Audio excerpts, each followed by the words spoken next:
like if there's somebody who's like, oh yeah, I just played Gramercy, I don't have nothing for you, bro. Yeah, like, I'm not at that level. Yeah, like if you're out here getting like Irving Plaza, like you're booking big venues, numbers are great. Like, come rock with us for sure. Like that's your prerogative. I think personally, it's more so about creating a platform so that people can begin to even think that those spaces are real. Because I mean, up until we even did the first show, it was like we've done this on a smaller scale, but can we execute in such a big pond? And then it was weird because it was like, damn, you really just like get people in a space. Like you get artists and they're like, yeah, we're down to do a show. You get 4 or 5 of them, whatever. And then you're like, all right, everybody go here this night, and then people will go. It's weird. Yeah. It's weird because it's like it feels like such a, especially when you're younger and you're getting your first concert tickets or whatever, it's like stakes are so high. Yeah. Like facts. And you're like, I gotta get my mom to drop me off, and then this and this and this, and like, and then it's like you can get older and you can just be like, I want somebody to play this. Like for me, it's like I don't go to shows that much. Like they're my artists that like if Earl is in town, I might have to cop ticket and go see him. But like for me, it's like that's a go. I like the last time he was in New York, I went, but you know, it depends how the bread is. Oh, you went to the Bronson one? Yeah. That was awesome. Which night were you at? Second night. That's where we were at that night. Word. I was in and out because I think I hit like I was there for the whole thing, but like, as soon as like the last song rolled around, As soon as he did Dreams and Nightmares. Yeah. He trolled the whole crowd.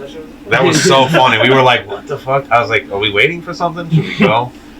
And then you were like, let's go. I was like, well, you're the Earl fan, so let's go. Yeah, they was fucking around. I was like, yeah, they know what he did. No, I fucked with his energy at that show though, because he was like, why y'all niggas jumping up and down and shit? This a rap show. Just stand there and Bobby had you all grabbing on each other and shit. See, like, Earl's mad realistic. Earl's mad realistic. He was like, but the thing I appreciate. I saw him open for Anderson .Paak, which I thought was interesting. At Madison Square Garden. Shout out Kips Bay. Damn. Shout out to Ivy. Jeez. Yeah, bro. It was interesting because people coming to see Anderson .Paak, they're not necessarily I didn't think, but for Earl to be on that type, I mean, big dog, like, Hey, you get that paper. You get that paper, bro. That's a great touring opportunity. I just didn't. I don't know. He did not care. Like you could kind of tell the energy was in the air, like what type of vibe it was, and he was playing some of his like raw shit. Yeah. So it was like okay, like you are you through and through. I love it. Earl, I really loved, but I wish he was more present on stage. If that makes a little bit of sense. So the way I summed it up, you were there that night. Yeah. Song would start. Earl would be on the right side of the stage, and then by the end of the song, he would walk to the left, and then the song would cut, and then he'd be like, "That was blah blah blah." Yeah. Next track is. It would start, and then he would walk back. That's cut. I was like, "Oh, you got to give me some." Like, I was like, "Damn!" I was like, what the hell is this?" Yeah. Benny that night showed what like a performer. Yeah, he did that kind of inflated. When Zaloopers came on, then he was like jumping around and shit. But I feel like that's Earl's energy. Like, Earl's kind of like on some low key shit. Flat energy. It's like a troll shit. And like that's kind of his thing though. It's just like he's just like he had a way different type of energy at the beginning of his career. If you think about it, he chilled the fuck out. Like for real. Like I think that's what I was more expecting. Yeah. Was like early Earl. Yeah, no, because he like after he went through that I don't like shit, I don't go outside phase. He didn't go outside. He didn't like shit, bro. So he just literally like I really fucked with that album because I was like, this is no, there's no pretension to this at all. That's the He's literally just like don't go outside, don't give a shit. He just was like this is how it is. It's true, but I kind of don't like it. And I feel like I don't want to go outside. I'm like, that used to not be a thing. Yeah, that comes with like age, whether that's through like aging quickly in a short span of time or like did it come with age? Because I feel like, but I also don't drink, so the people that are our age, 22, 23, they just want to go out and drink, and it's like, well, I'm just gonna stand there with the water. I'll have fun, yeah, but it's like right. I'm not adding to the energy. I'm not a jump around nigga at all. I'll just stay home and sew some shit. I want to hear the song live. I don't want to like go out. When I was like 20, I was doing that, but like, I'm not a mosh pit person. I'll stand on the edge. Yeah. I'll stand on the side of the mosh pit. I'll watch the mosh I'll pit. keep you guys inside. Yeah, like with the Young Lean show, it was weird Oh. because it was like, I get it, but like Lean doesn't make me go to that space. Yeah, no. But there's like a lot of the young ass like No. TikTok fans. Listen, When we did you guys go- see Young Lean? What was this? Knockdown December Center, December, yeah. 9th? Oh, this Fourth. past year. 4th, yeah. 4th, December 4th. Oh, that's Oh, and what's his name? We were like, what? The end of the show. Oh, Daniel Caesar. We saw Daniel Caesar. He was just chilling outside. We were just chilling outside. He was like literally like right over there. That's crazy. Like, right there. That's And I was hilarious. just like, I got my cards out, I was shuffling. I was like, yo, bro, you think we should? And then I was like, you know what? Nah. Yeah, because I was like, what are we gonna do with what are we that? gonna do with that? What's it called? The last few times Facts, I ran though. into celebrities, I didn't do the fanboy shit. I just Oh, did, never. like the respect. I was just like, Yeah. yo, nice to meet you. Going for No, because yo. I went to I'm a huge Action fan. Bronson's that's it. That goes over the best. Some like- of them will talk to you more. 2 weeks ago. He dropped a Fuck That's Delicious on his YouTube, where it was the block party, and I was at that, and he was there the Which whole block time. party? It was the one at La Industry Oh, okay. in Williamsburg. It was like in the summer, I want to say, the end of the summer. And yeah, I'm good. And we were just like, yeah, he was there, and I pulled up on him, and I just got him to sign because I have the cookbook, so I got him to sign the cookbook and shit. Oh, yeah, we got 2 right there. Word? Yeah, Oh right yeah, on yeah, it. yeah. Yeah, I cooked straight out of that, bro. That is shit's that? amazing. What is that? This is Soberry Salon with some vanilla. Soberry is one No of my- caffeine. No kidding. Soberry Word. is Let one me of get my one. favorite teas of all time. You have one right there, bro. It's a. Oh, I You could have used that one. It's good. And the vanilla is Yeah. very good because it tastes like natural vanilla. I fuck with the tea. It doesn't taste like Yeah, no. like any artificial stuff. I love They that. call me Triple Bev Bashi, bro. Triple Bev. I guess they call me Triple Bev. Cheers. Yeah, Nah, I can't even do Let's that. bring it in the next cut. That's just So- crazy. Thank you all for watching so far. You were watching Tribe Channel. It is Hutt number 6. We are with Bashi and Locke. You guys are the 2 halves of 10 Heads Media, or there's We have More other members. I would players, say contributors. what, like 2/10 of 10 heads? 2 So there is 10 heads. No, well, there's So we were confused. We didn't know if you were half or not, or there was more people involved. So there's not 10, but there's more than 2, Okay. and There's always a team behind something. always a team behind Yeah. something. And especially I'd the say- creative effort. That's like kind of like everybody we know comes. Like I'll just hit Yeah. up somebody and be like, "Hey, we need this, we Boom. need that," Yeah. you know. But in that moment, I guess you contracted 10 heads. You know, that's the whole point. It's not that the 10 is the number. It's just that we don't want to do 2. Like the whole thing is like 10 over 2 because the more people that you have collaborating on something, and obviously like too many cooks can spoil the broth or whatever, but the more people you have collaborating on something on this scale, the better The better your it is, product so is it's going to be. You one have to be person isn't unified under one over mind, the- and that's I what think- that's what the logo is because it's all these faces, but it would have to be one brain. So we're all coming together on the same pace. But like if you had some other people who are coming in throwing monkey wrenches in and trying to be like, oh, I want to do this, we're gonna do this, and we're blah blah blah, and like splitting the energy, then like Rome fell because it spread itself too thin. So I think also too, like you just gotta. Creativity is kind of harder to. I think we all understand the industry now and like the big label stuff and post pandemic. Everybody's like, oh, I'm a realist, like the system, bro, the matrix, the matrix, the pills. I'm so glad I was on that shit before the COVID. And it's not even all of that, right? I feel like a lot of it is just common sense, right? So it's Yeah. like nothing, like just like I don't believe everything the TV tells me. It's just thinking That's for yourself. common sense. Yes, thinking Just for think for yourself is yourself. lost. but The you gotta- library is better than the internet. the library Always. is always right, but like you gotta understand the only reason why I can even have that opinion or the position or the disposition that we have even in the creative space is because we came from a time where I would get on my bike at 11 o'clock, 12 o'clock in the day, ride into town, and pray and hope my friends was at the crib. That's about it. Before I got a phone, it was like, hey, can so and so come outside? We riding. Like, what's up?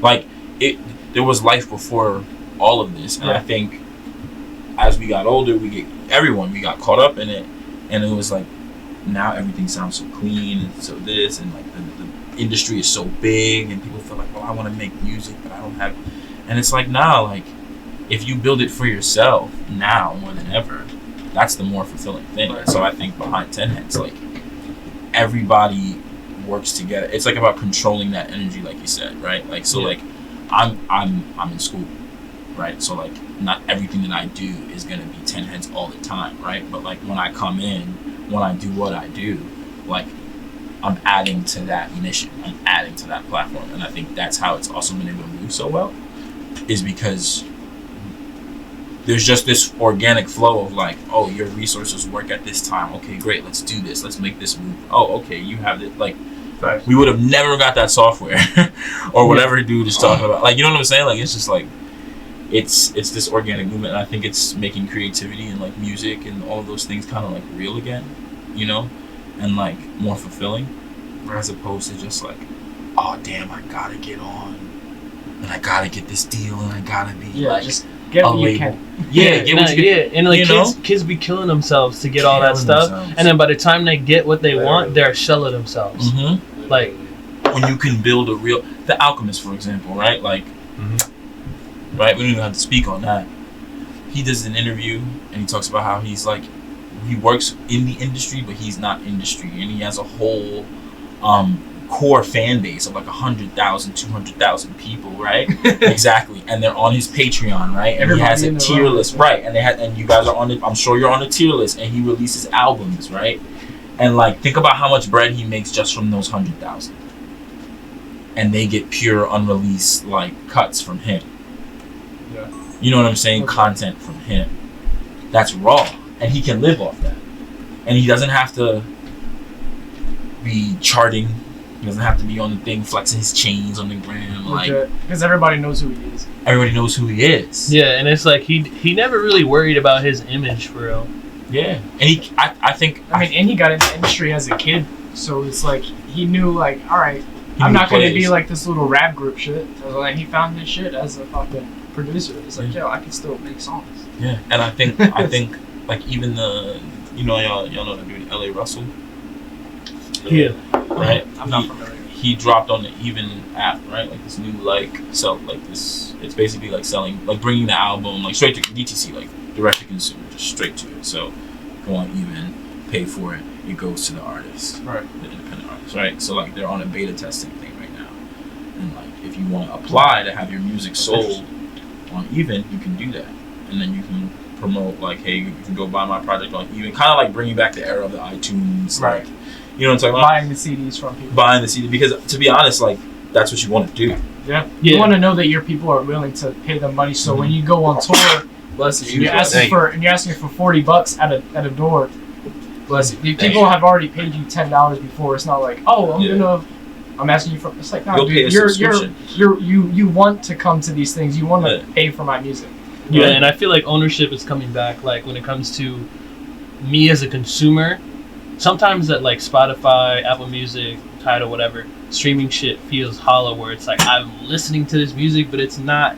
You don't have that personal connection with the artist where this music does not now belong to you, because you don't. This like Spotify can ban people, and once you ban that 8,000, 10,000 songs that you have saved, that's gone, bro. Like whoever you had from 10 years ago that you were listening to, I mean not even 10, like 5 years ago. That you were listening to, and you want to spin back on them and you don't remember, you just scroll through the list, it's gone. Like that's why for me I have like a 4 terabyte cloud tower where I just like I can stream my music myself, plus I can listen to stuff that is not allowed on streaming for whatever reason. Like right now, like as long as my Wi-Fi works at the crib, it's like, and I mean like I use that like when I used to shoot on remote. If I was in Cleveland and I was doing a shoot or doing like an article or whatever, and I would fill up all my SD cards. You can't just walk with those, and I'm like not having bread to just like buy whatever out there. So I would just like upload my videos, photos straight to my cloud back at the crib, cross country, and then I could drop those back to myself whenever I needed them to edit. So like I feel like there's definitely ways for people. It's just you gotta care about it. You know, if you want that, the stuff is out there. It's not like streaming has made it impossible for you to have like music ownership anymore. Like you can get digitals from pretty much any artist website, or like I don't know. Is iTunes Store like? Can you still buy music on there? I think it's a little archaic. I think when you got Alchemist on Patreon, you just need to push. Yeah. Like if people will get on TikTok or go and buy something off of Amazon because of what somebody pushed on an app, you can push your Patreon. Yeah. We out here getting Joe Budden Patreon. You could even podcasts, monetize like 3 weeks late. You could even monetize Instagram now, where it's like I'm sure you've seen it, where you get Absolutely. subscribed. It's just like you could ask for $1 to $5 to like however much. Yep. So it's just like, well, I'm putting out my music on here. I'm not trying to put out all my music for free because it's going on my album. Yeah. So people that pay for it on my Instagram give me $1, they get that exclusive. And Yeah. I think a lot of artists should try to go that route, because if you want to go live or whatever, and just like, well, only the people that pay for that shit, they get that in their feed because they're subscribed to you and they're willing to pay you that $1 a month for you to post a bunch of videos of you rapping and shit. You know what I mean? It's like The only thing you got to be careful of is what these companies are taking as a percentage.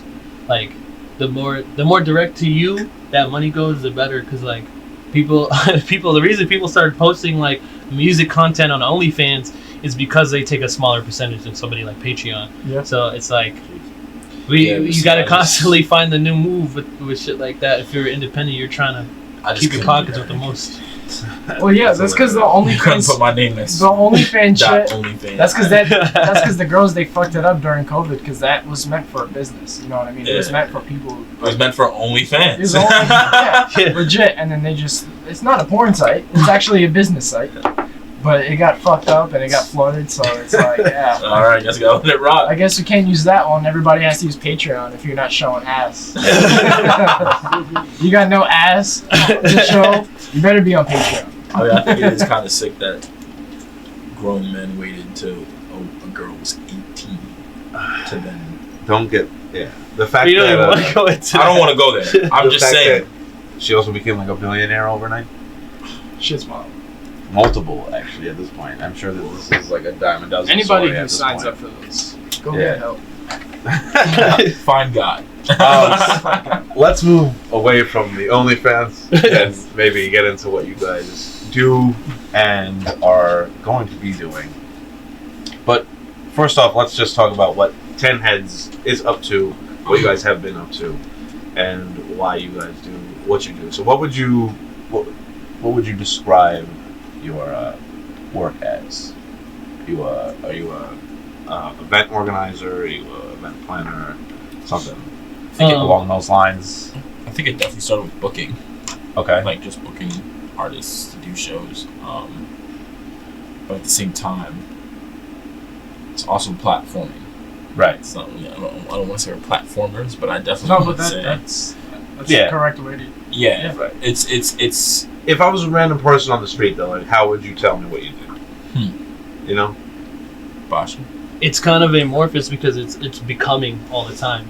But I would say that we're a multimedia collective that specializes in booking and promotion, but we will expand into management, Most definitely. actual platforming, because I want to have a website where we can release content for people and not take a cut of it. Where like something like what we were just talking about. And then want to get into directorial, Videos, podcasts, music videos. podcasting. So I just want it to be like a media center for art, because music is not going to be our only focus. I want there to be places for people to post their written art, their other mediums of audio, visual, whatever people have going on that like is what we want to promote. So that's what we want to consume, because that's how it really started. Is like I wanted to see shows, the type of shows that I wanted to see, and there wasn't as much access to that as I wanted. So I was like, why don't we just do that? So you want to be kind of on like the Amazon of media. It started with kind of like we drop ship. Now it's like, well, we have video, we have music. Oh, we have Audible. You can listen to your podcasts, your books. Now they have everything. Yeah, because you think about it, They have a grocery store.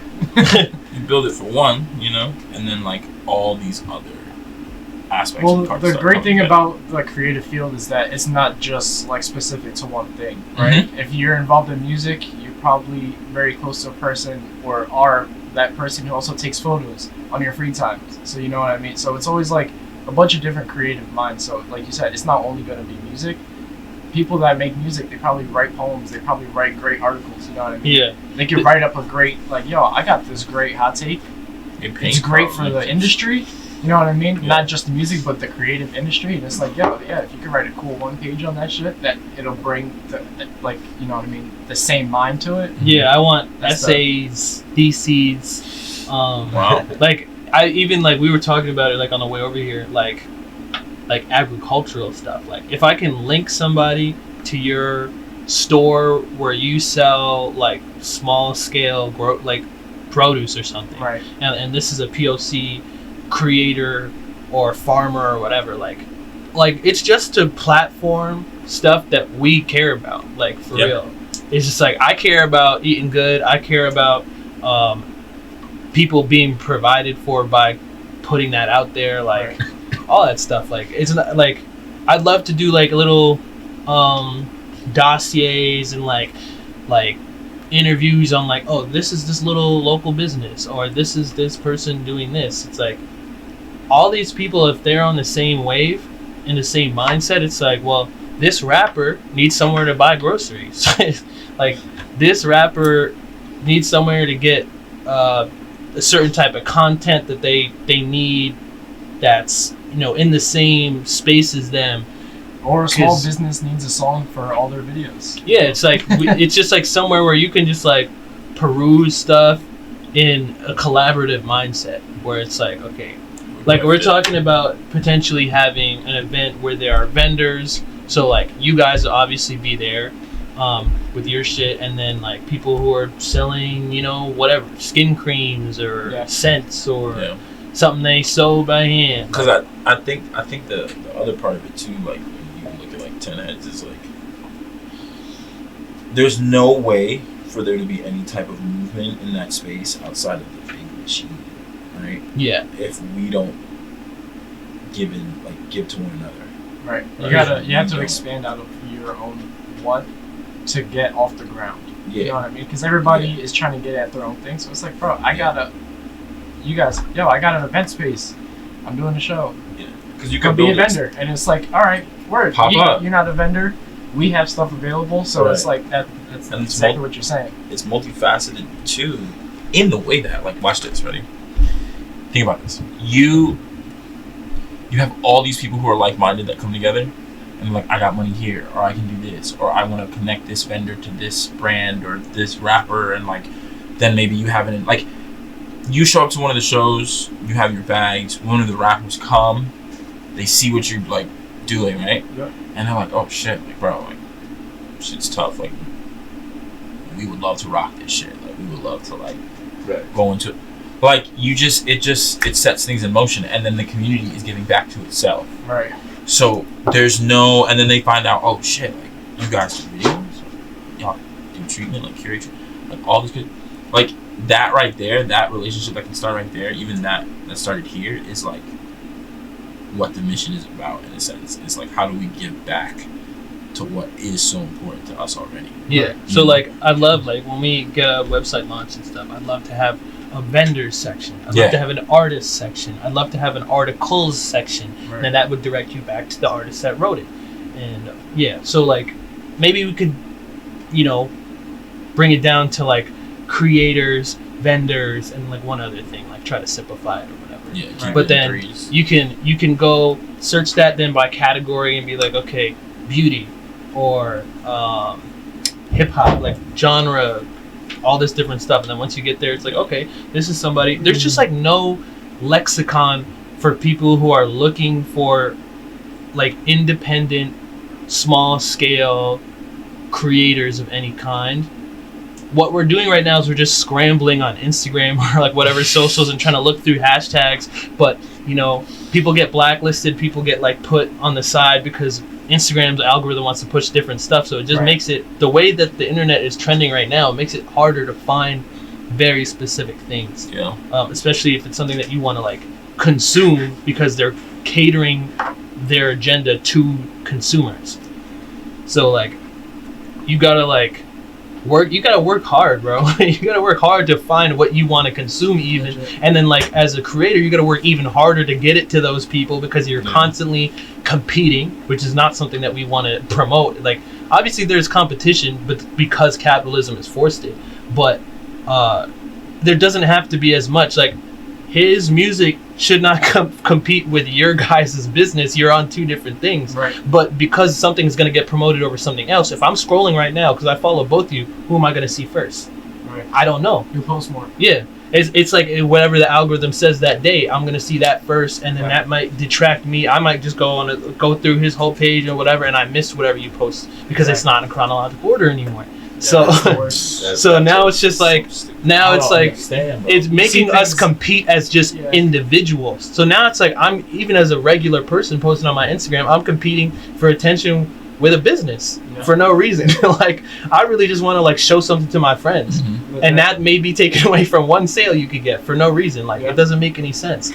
Yeah, because they push like reels and stuff over just a picture or a story. Like, like a lot of times you'll go through the top of your Instagram and be like, oh shit, there's a lot of people that posted on their story today, and it wasn't fed to me at all. And it's like, I don't want to see these famous people. I want to see my friend over here in the very back. My friend's small business. I don't want to see like an ad for whatever Peerspace or. I'm thinking of something random that definitely was planted into my head by an ad. Yeah, it was perception shit. I don't know. I think that in and of itself kind of tells you, like, it speaks very much so, like, of what the challenge is, and even more so like what your perception even as a creative has to kind of be in terms of your expectation of like what you're looking for. And I think even as like, as you can probably tell, if not all of my friends are like really creative in many different ways, and the joy that I see from all of them experiencing and doing what they're creative in, like that continues to need to be fed. Like, because the artists that I see, not that I'm saying like they're not happy or they're not, you know what I'm saying? I don't really know. I don't know these people, right? But like, I know that I'm not really out here to like try and make millions of bucks trying to do what I love doing. I just want to be able to do what I love doing well and survive. And survive, yeah. But like, thrive, of course, live off of it, yes. But like, there's ways to do that without like going that route. And I think we can all get stuck in a space where like, and you can see it now, because like if you make videos and do music videos, you're like, damn, nobody's gonna want to like rock with me, because like, look, Cole Bennett does like all these music videos, like he's got it down, like look at how, and it's like, bro, you gotta start somewhere. You have to start somewhere, and on top of that, you don't even know what your efforts and platforms and buildings can do, how far it can go. And I think people in this space particularly going forward, our expectation has to change in terms of like what is successful, what is like, you know what I'm saying? Because like, I don't know about y'all, I just feel like we're saturated in that, and like we're expecting to like, yo, we gotta get that bag, we gotta get that major label deal. Like, I'm gonna be real with you, it would be beautiful. Like, I'd love to get a Grammy one day. Right. I'd love to get an Oscar. Don't get me wrong, I have those like big super duper major aspirations as any creative would, right? But like, if you think I'm about to like do the rat race stuff with you and have to show up and get bled I'm not doing it. It's so not. What would your definition of success be? Individually, collectively, just in general. I think it's for like yourself, like where is it like in life now I'm successful? I think for me, I would say being able to do like creatively what I'm purposed to do with music, with other, like, I believe this is like part of my purpose, you know? And so like being able to do this and live in it and, Lord willing, off of it as well, and I mean that in the healthiest of ways. But like, and I think that's success, like being able to do that, like knowing that I can say, hey, you know what, let's put together this type of show and like have these artists fly out and we can do this, and like, and then it gets done, and then the fan base that we know that's been there forever will come out, and we can have that relationship, you know. And I think being in like business school, everyone's always saying the money's great, yeah, but like business is really a relationship. Like the relationships that you create make. I agree. You know. So why would you say that this is your purpose at least? I want to just side question there. Yeah, that's and then fine. we'll get to what Yeah. your definition Yeah. of success is. I was talking to my friend Isaiah about this, and I'd say that like it's always been threaded throughout the journey of my life. If that makes sense. It's like it's been written almost. Kind of Yeah, like Nas was kind of getting at. yeah. Also, it was written. It's Shit. written. Yeah. It was written, Like you know? there, like for me, it started with community, like like making friends, having friends, like being like, oh wow, this is cool. Like you're in elementary school, you have friends, you go to birthday parties, you're like, wow, this is great. And then you go to middle school and you start doing other things, and you play music, and you go to band, and you're like, oh wow, look at all these other people, like this is great, oh look, this is awesome, whatever. Get to high school, those things change, and so by the time I got to college, there was like these range of experiences and things that I knew that I loved, music per se, and like just being around the space, being around people who created, being around people who sang, played instruments, like just being in that was so freeing and Right. so like accessible to just express and be myself through all these different venues and mediums and whatnot. And so getting into that space in college and creating music and meeting people like Bashi and like all the friends that came along with Bashi, you know what I'm saying? Like people that are still in our lives to this day.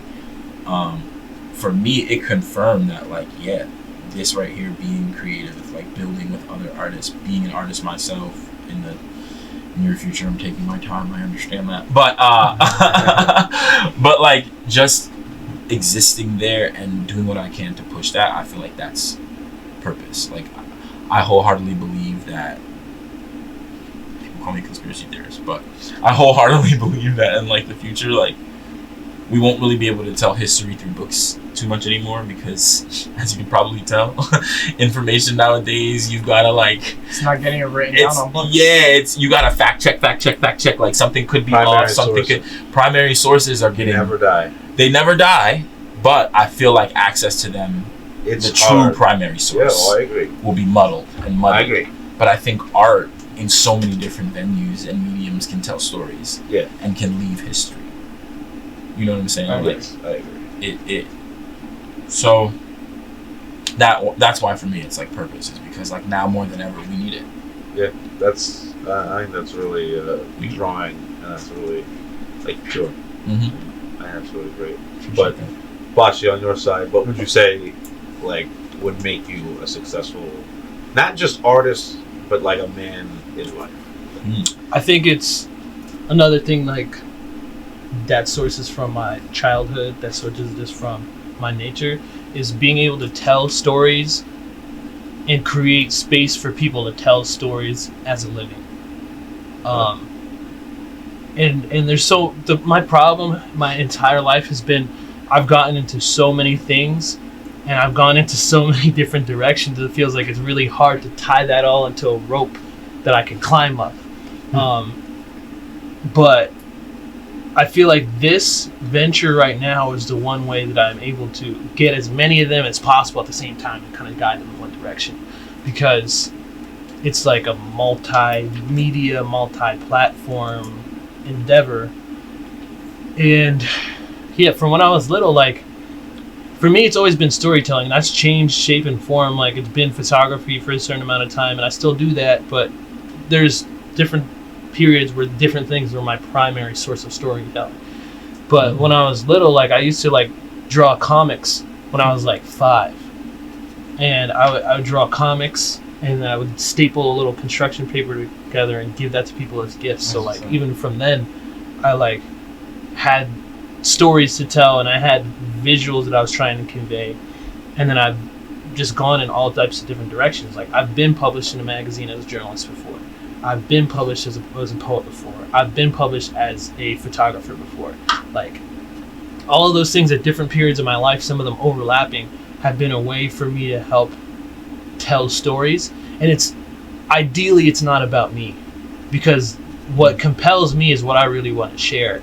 Right. And the only thing compelling about me is that I want to share those stories. That's a good thing about being a storyteller is that you don't always have to be the subject. You don't ever Yeah. have to be the subject if Yeah. you don't want to. It's like it's like telling the story of a storyteller is like, if I could ever like look back on my life and like be proud of it, it would be I told as many stories to as many people as possible and helped people get what they need or want through that. Whether that be like a literal resource or just an escape or just information. Because that's what I like. Like, I listen to more podcasts and audiobooks than I do music. I'm the same way. Yeah, it's like, I listen to music a lot too, but it's like, while I'm at work, I can have headphones in, so I'm like going through podcasts, and live storytelling, and like on some geek shit. The reason I love D&D is because it is the most versatile storytelling platform ever created, because it's all happening in all of the players' minds all at once, and it can go in any direction because it's free-forming, and that's what makes me enjoy it. Like, I even consume that as a like story. That's fine. Because it's like, it feels like just like pure ingenuity, like the whole thing. It's like that you can invent this character and make it realer to me than something that I've even seen. That's crazy. Because I never got into that. Because you're engaging with these characters that are the people that play them at the same time as those characters are diverging from the people that play them, becoming a story to the point where it's like, oh, this is crazy. Like, one of the things I want to do is like get a bunch of, like, not a bunch because that would be chaotic, but like 2 or 3 rappers in a room and do like a one-shot D&D podcast and just like have like see where people's brains go. Like, I think that'd be pretty interesting to watch as somebody who doesn't know. Yeah. And like it's about it. It's just like it's one of the geekiest things ever, because I like heard about it like my whole life, but then my roommate in college just like put me on and was like, yeah, this is like, you're a writer, like you can't really ignore it as a writer, like, because it teaches, like, there's acting in it, there's like literal storytelling, there's world building, character building, there's ways of creating these narratives that are compelling. And like, if you really get into storycraft, narratives have maps. There are structures that people actually operate by. It's like, there's a story that I need to write as a journalist. Maybe I'll do a spiral.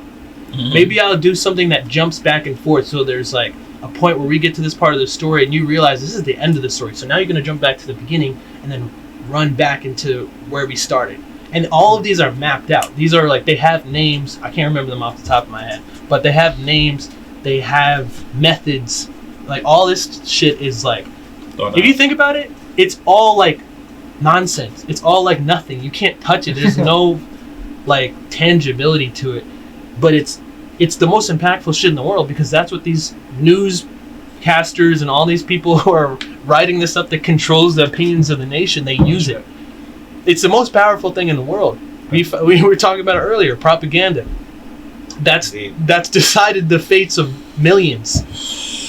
And the thing is, it's useful to engage with people just on a person-to-person basis, because if I talk to you and you're like, oh, he told a good story, I want to talk to him again. It's that simple. Yeah. Like, that's the lowest scale of it. But then there's the biggest scale of it. And when people really start to recognize what stories mean to them, what they are, how that helps them engage with each other, I feel like it makes us a lot less susceptible to what's being catered to us.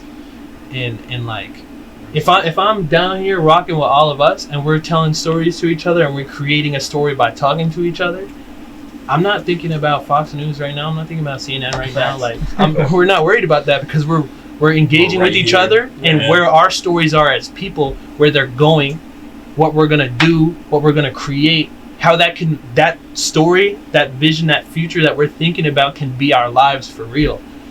And that makes us free of all this other shit that we have going on, like, and that's as simple as that to me. Like, so on top of storytelling, and you said that as humans we all tell our own stories as we live them. Yeah. Would you say in your life, when you world build your own stories, are you a hard world builder, or are you more of like a soft world builder? So for example, hard world buildings like Star Wars. You have ships. They work like this. Like high fantasy, or high sci-fi. Not necessarily high sci-fi. Hard world building is like, I'm gonna create a world. It doesn't have to be sci-fi. It could be ancient times. Yeah. But now in my world in ancient times, I'm gonna put it on Mars, and they can breathe there. Why can they breathe there? There's oxygen during this time on Mars. Yeah. And it developed like this. That's all history I'm building in, and it's hard. It's fact. Yeah. Whereas in soft world building, like a Spirited Away, where it's like, you don't really know much about the world, and whatever happens kind of happens, but all the scenes are still meaningful and impactful you don't need to the story. So would you say that you like to lay out like setting, tone, and all the aspects that we normally get, or is it more from like a creative free stance with that soft world building aspect? I go back and forth, and I do them on top of each other, like all the time. Like I feel like there was points where, like even with my individual choices, like I was presented with options, and I was like, this is the craziest thing I could possibly do, so I'm gonna do it, just to build this story. Because like for me, I have issues at a point with just like wanting to have a story to tell rather than like considering my well-being sometimes. So I've been like, yeah, I'm gonna go. Like at one point when I lived in Colorado, I was like, yeah, I'm at this protest, like because it was around 2020 that time. I was at this protest, and I got invited to this weird juggalo barbecue. There was reptiles and tarantulas involved, and I was like, that's the craziest shit I ever heard in my life. I'm gonna go do that. And I just like was in the space with these people for a minute, and I was like, cool, all right, like that's something I've never done and probably will never do again. But like we were there. And then there's times where it's like I really like just go with the flow of things and like pay attention to the details, and like in this moment I take the effort to have this conversation, and that's what builds the story for that day. And then I kind of vacillate back and forth. I feel like because I have a lot going on now, I'm more on the soft world building, but there's a plan, there's a structure to everything. There's less of me kind of being a wild card and throwing variables or whatever. But yeah, I'd probably say like right now soft, but in the past I've been all over the place. Word. So like, how really did like the 10 Heads media form? If you could take us through that, like creating story on how like you made the deciding factor, like we're gonna do it now, and just like why did you choose to like make that deciding start while you're still in school? You know what I mean? You gotta go back. You gotta go back to the first iteration. Yeah, that's an enveloped one. Just cut restart. I don't know, how do I put this? So we gotta go back to college. You need us to cut? No, you're. I was like, yeah. We started back in college for sure. Me and Isaiah ran a group called Loudmouths, and so Bashi was one of the students that came in towards like I think the end of our junior year, or like the second semester of my junior year. Something like that. Something like that. We were on the way out. Isaiah was either gone and I was like on the way out. Or So like, late undergrad. Yeah, late undergrad. So this is like late undergrad, and we're like kind of like third year into the club, and it was called Loudmouths at the time, and it was just centered on bringing artists of different kinds on campus, because like you see all these groups on campus and all these things that they're doing, and it's like cool, it's fun, but like where's the stuff for like us, I was a music student, I was vocal performance, so all classically trained and such. So there was a studio upstairs in the music hall on campus. So we used that, and that was one of the locations that we met in. We met in the student center, but we would meet in Partington to do like all the studio stuff and record for people. So we had like poets. We had at one point we had painters and graphic designers.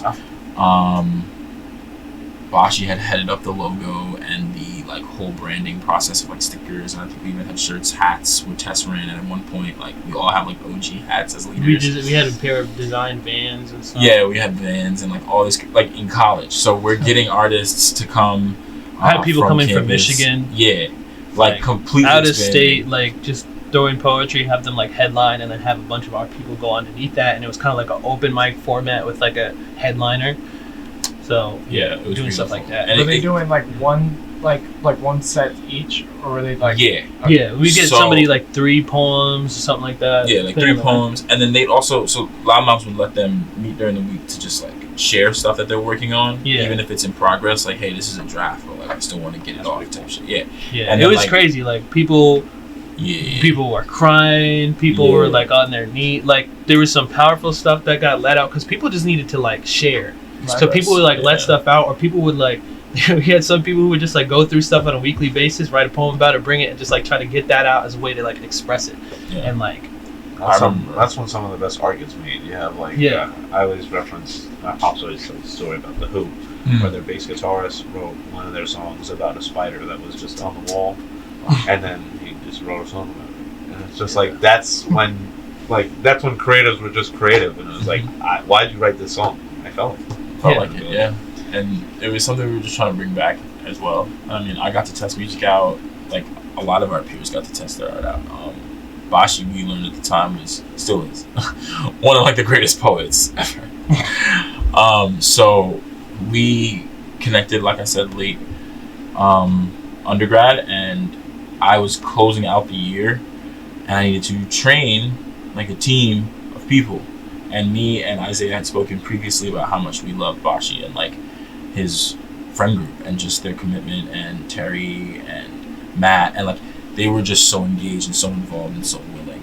And it was kind of history from there. Like Bashi came in, my girlfriend was on the team, shout out to Deb, all like Terry, everybody was on the team. He even set up like a photo shoot for us. Like it was we had like a whole like thing where like when we came out for the next year after I had like, because I joined very reticently, and then was like there's like a whole thing. I don't really want to get into it, like because I kept it was just like I kept finding myself in positions of leadership when I didn't want to be, and then there was also like positions where I was forced to be vulnerable, and the combination of the two, I was like, I don't want to do this, bro, because it just like once I started being involved with like the leadership of it was like I couldn't go anywhere. Like people, like it was a small school, so there's people knowing you because of that. But then after that, it was over. It was just like I couldn't be bad. Like people would. You had to like think about your public. You're the face of every Yeah. event. You can't. Well, it came down to that where it was like we were the only one getting in the certain amount of events that you had to per year. So all the other clubs, we would end up hosting events, and the other clubs would be like, "Oh, can we be on this event?" And we were like, "Yeah." So we'll set it up for them so that they can do their thing. But yeah, towards the end, it was like all of like the student activities were us. So like that's pretty dope. yeah, It's and not then, funny. and then like Gotta do something.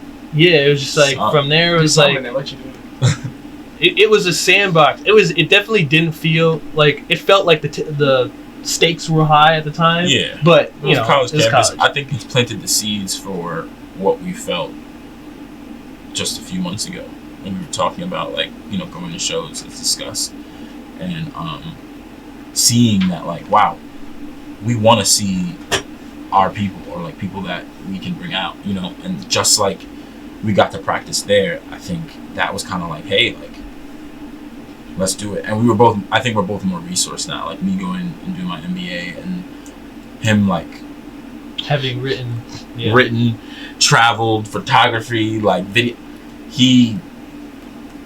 I don't know how he does it, bro. I feel like in like the creative realm, he's kind of like Batman. Like he just he just comes in and is like, woof, like yeah, I can build a fucking set, no problem. Like he's like, oh yeah, it's just like if something needs to get done, it's just like, well, who's gonna do it? Like a lot of people like wait around and stuff. It's like there is something to not getting burnt out, but there's also like you gotta start, bro. Like you just gotta start, and the team will come together around you because. There are times when people assemble the Avengers before they ever fight, but most of the time, all those Avengers was putting in work on their own. Yeah. Most of the time, yeah. And so, yeah. And so, I'd say that's when, like, Bashi came, like, he was like, yo, I think we should go with this, and I think 10 Heads should be the loop. This is what I want. And so, here we are 4 shows later. Yeah, I was gonna say now like you guys have hosted a few shows at Purgatory. That's the only Venue. venue and Yeah. shows you guys have done so far, correct? Yeah. Mhm. Okay. Since 10 heads. Okay. So looking back now from there, like the growth now, have you fulfilled your expectations, or was it like, wow, nothing really ever goes to plan, and the plan There's- is always in motion? I'd say it looked like we could do it. Yeah. Like, we just know we can do it. Now you know it's like, oh, I've run in a couple events. It's attainable. I know my mistakes. Yeah. Like Yeah. I always use our first year of growing, for example. We did technically 3 seasons, which is we did one. Our first one was indoors, and it was like, wow, we fucked that up. And then we did our second one indoors, and we had a 50-50, where it was like, this is a really good plan, and this other one was like, Yeah. we should have killed it before we even went. Nah, seriously, that was the advice we got from multiple people. Was that you Yeah. should, if it's growing weak, just kill it before you waste your time on it and your energy, your resources. Because it's So, like 6 months of money put in time put into something. It's like, yeah, but we watched it. We learned the mistake just by doing that, and then while doing that season, we were also outdoors, where it was like these buds worked, these didn't. Like now we have like stepping stones to go from. So would you say now that you've laid your first 4 shows, it's like, well, I know not to do that with this person who's in this position. Like I'm not talking to you like that. I'm coming down with command or something like that along those Every lines. day. Yeah, there's a bunch of stuff like that where it's like even like how we word the emails, what questions we remember to ask or forget to ask and stuff. It's like now like we're building templates, we're building like now I'm just like pulling up a doc, plugging in information, like putting that out because there's a lot of like behind Now the we're gonna scenes start like doing paperwork Oh with yeah. the venues that it's not even that hard, but like having like your own stuff going on because like I have 2 jobs plus personal life outside of 10 heads. Yeah, it's like it's hard to remember like, oh, I forgot, I gotta contact this person, I gotta sign this document, I gotta make sure this person gets their tracks in, I gotta make sure we got somebody to play the tracks, like And I gotta pay my rent. Yeah. Yeah. yeah, I gotta pay my rent and whatever I'll else. see my friends, family. Yeah. Yeah, call your grandma, like Right. all that stuff. Oh, yeah. It's Gotta like stay in touch with the parents. everything. Gotta go to class. live at home, and Abby will tell you, but my parents will tell you too. It's like there are days I don't even see you, and it's like I was home. I was down here in the office. I just didn't leave, or when I did, it was to go do more work elsewhere. Yeah. Yeah. Yeah. Yeah, that's how it is. Cause like when I was at home for the last year or so, I had a similar setup as you, and it was just in and out the back door, Yeah, and like literally. not seen my dad for like 4 or 5 days. It's just like 25 feet away.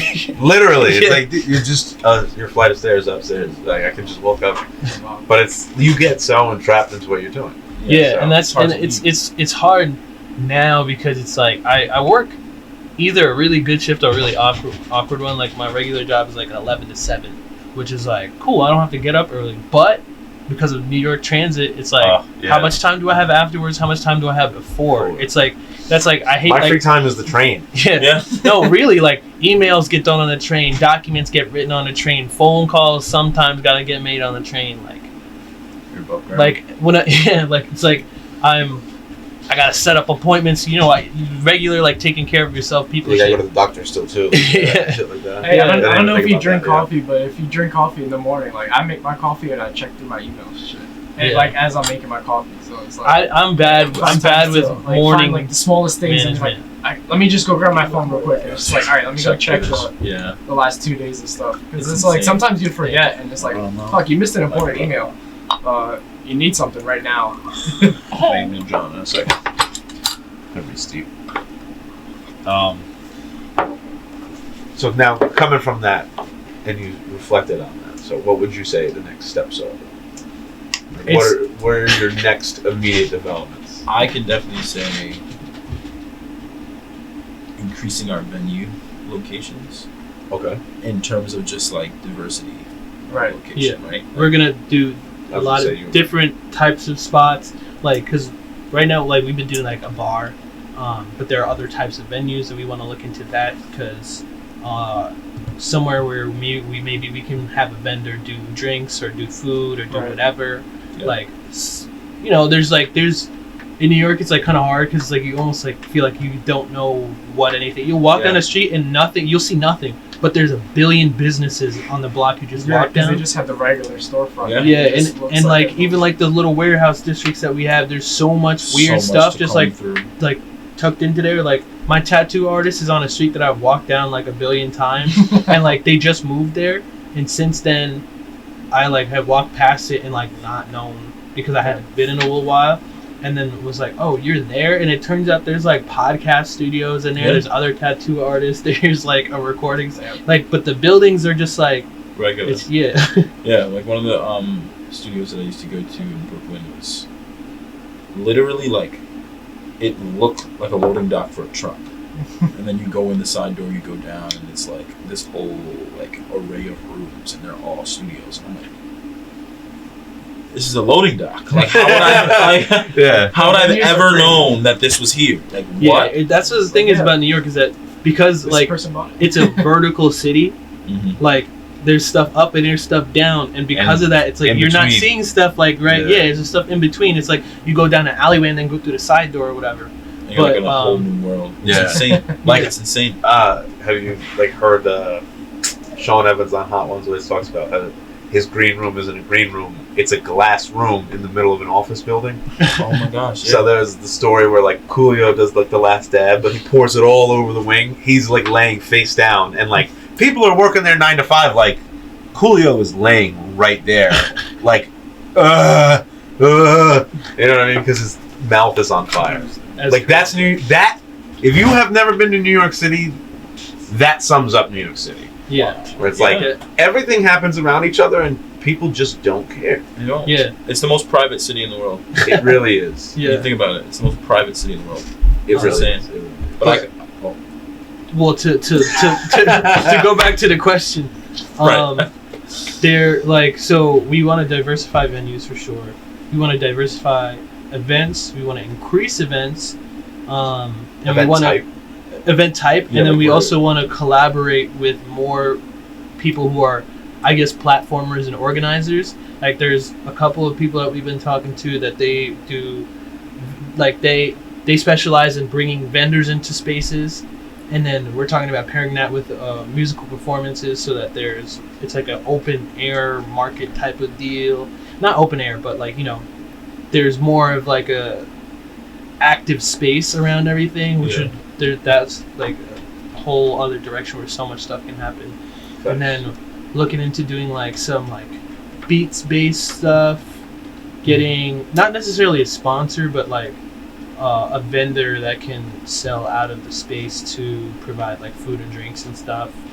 And don't forget the artist promotion too. Like, oh yeah, artist promotion and like eventual management is also on that docket. Yeah. Just kind of directorial for sure. Directorial for sure, yeah. Like even just partnering too to get like album releases and things of that nature, and like events for the artists too. Yeah, like I want to do like for somebody who has like a full fleet of merch. There's places that I've talked to that would be down to like they're selling their stuff and they cleared out 3 racks so this person can put their merch in there. Yeah, they just want pop up. Have people come through, hang out in the front all day. Saturday, like the summertime, I feel like there's going to be a lot of moves to make there. Yeah, stuff like that is better when it gets warm. Especially if you can already do it in a space that has traffic. Mm-hmm. That you want to do that, because if you're just like, we have this space all the way up here in this corner, and we got a bunch of people doing stuff, there's nobody walking over there, bro. Like you got to be somewhere where there's activity, especially when you're like, we're on this level where you got to work a little bit harder to get visual access, you know? Yeah, I was going to use the example of we went to, it must have been 2020, I think it was 420, 2020, and or 2019, we went down to TP's pop-up with No Access, New York, and he had it right on a street we were in what? We were in Brooklyn. We were in Brooklyn, but literally right on the corner was a bodega.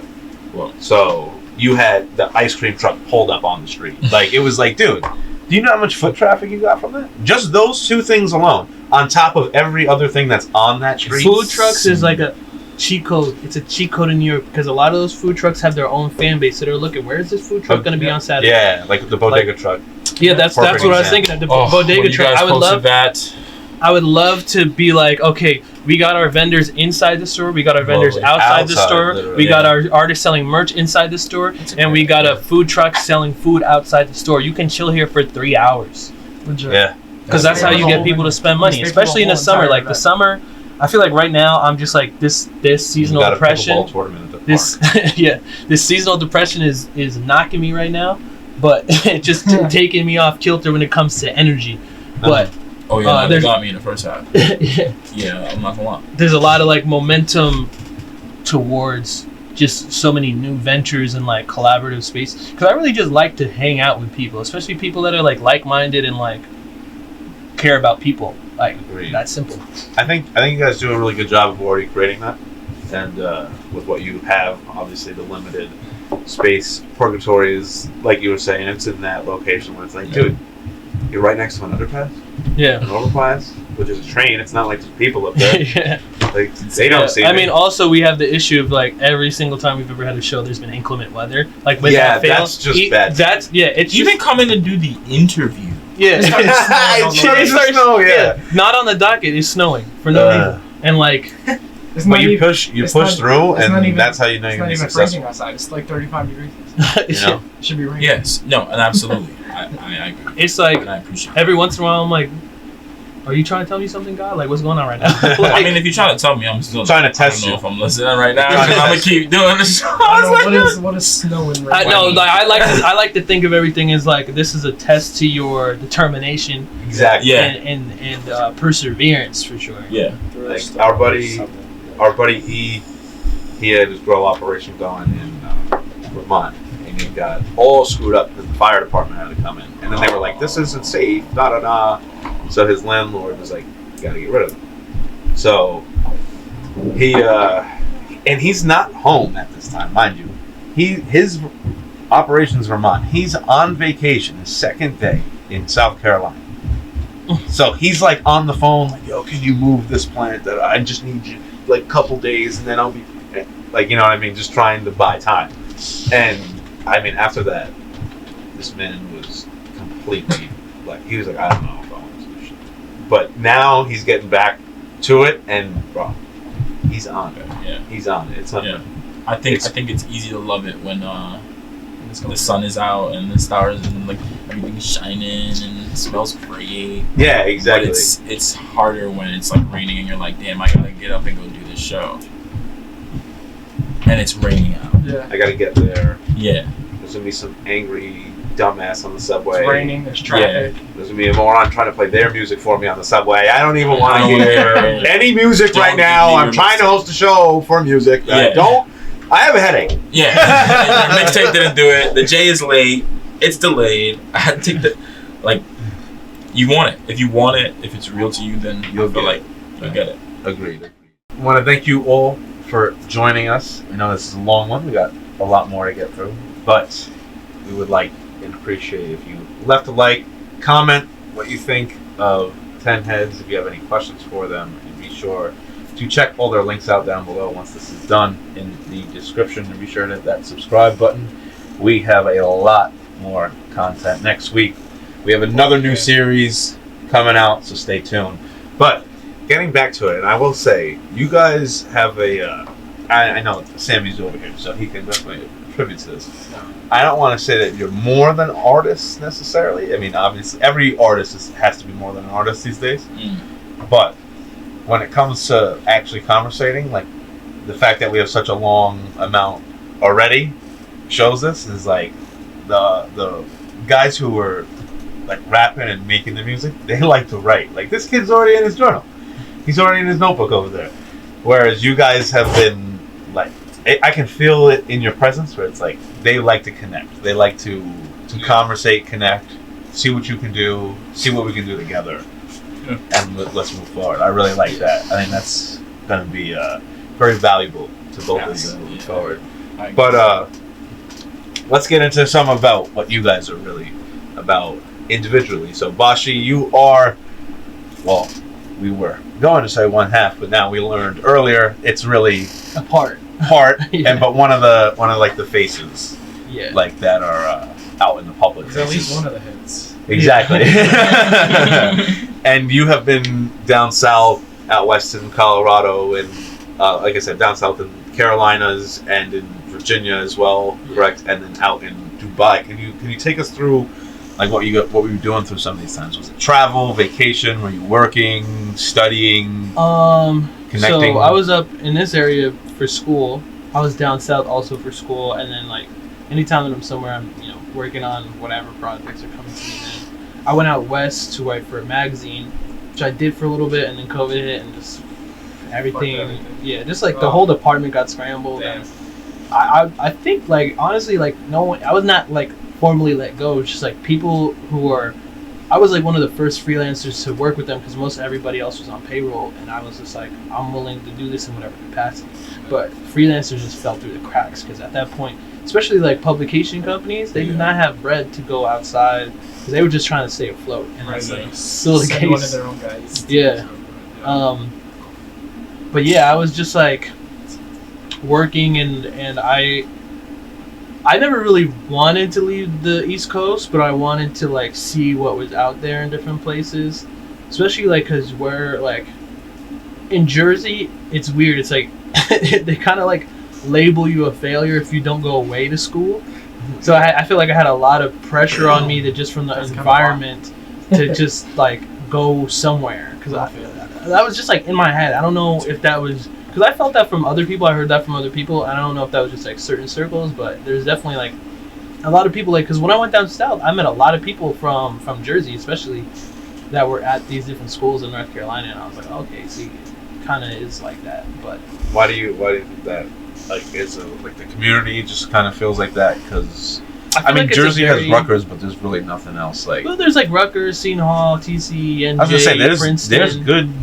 Yeah, there's huge. There's like Ivy Leagues out there, but universities. Yeah, I feel like there's just like this pressure that may come from like an even deeper source of like capitalism and all these different like influences, where our education system is pretty good in Jersey as a whole. So there's like a lot of pressure for people to like become something out of that, and then like going to the best schools and traveling and getting all this stuff under your belt.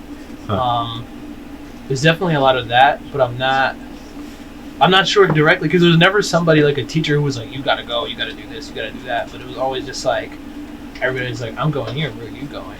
Right. And, like that type of thing. And like there was a lot of people who were like, I need to get out of Jersey. And like looking back on it, that's where are you gonna go for real? Like in the US, there's like the Northeast, which is like Boston.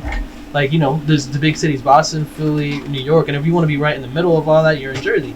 And then, like, there's, like, when you go west, and everything's way spread out. There's, like, California as a state, and then there's, like, the couple of other states surrounding that, and then down south, you're really looking at, like, Atlanta, Miami, like, Houston, Dallas. Hot spots in Florida, not the whole state, though. Yeah, not the whole state. I was gonna say there's like two. Jacksonville and Tampa are starting to become big, more hotspots. Yeah. But like if you go on like the west coast Especially of like with the sports. Florida, like you see like a lot of the older people on like this on the complete opposite side of Miami. You know what I mean? Yeah, exactly. There's just like I feel like that might just be something that comes with like major like metropolitan areas where there's just like a pressure to succeed and to grow and to chase after stuff that just like comes with the territory because it's like the nature of cities. You need people to do that. Right. So I hear that. Yeah, I definitely feel that. But what would you say now, traveling throughout all that time? Did you meet people who are now like, not that you can use in a sense of I can use them to my advantage, but it's like, yo, we can work. My company can help your company. We can both grow. Like, have you done a lot of networking? Like looking back, like even if it wasn't like I gotta go meet this person here, it's like I met this person, they do this, and now it's like, yo, I can bring them in for a show.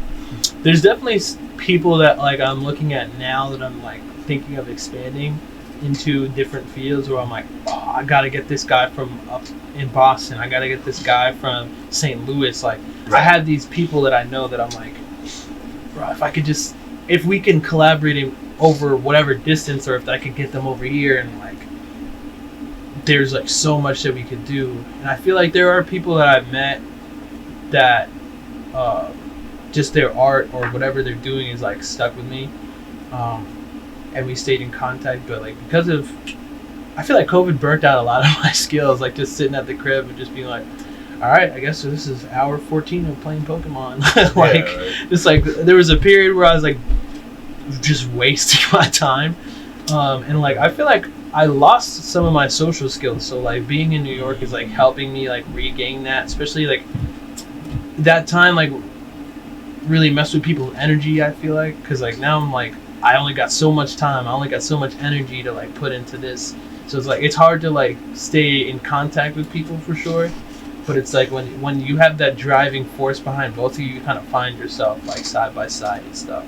So yeah, it's like those people kind of like rose to the top of my mind as I'm pursuing stuff, and like I'm seeing them doing their thing.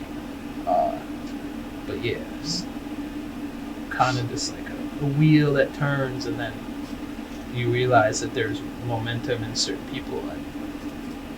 Like it's hard. It's definitely hard over long distances to collaborate, but there's ways, especially like now where it's like, you know, we're talking about doing stuff like Spotify Live, and like that takes nothing for real. Like it's just you just gotta have your phone and you gotta have an audience. Yeah. There's stuff like that I definitely want to pursue with some of those people and just be like, this guy makes furniture. Let's talk to him. Yeah. I think that would be really dope. Yeah. So we did a little. Oh, I don't want to share this. Sorry. I meant to go into. Let's go. We went and did a deep dive on your Instagram because we wanted to do some research, get a little bit more to know about you. But we were just wondering if it was all right if we pulled up some of those images and just kind of like Hot One style, just get some more you context can do that, about but it. some of that on there is pretty deceptive.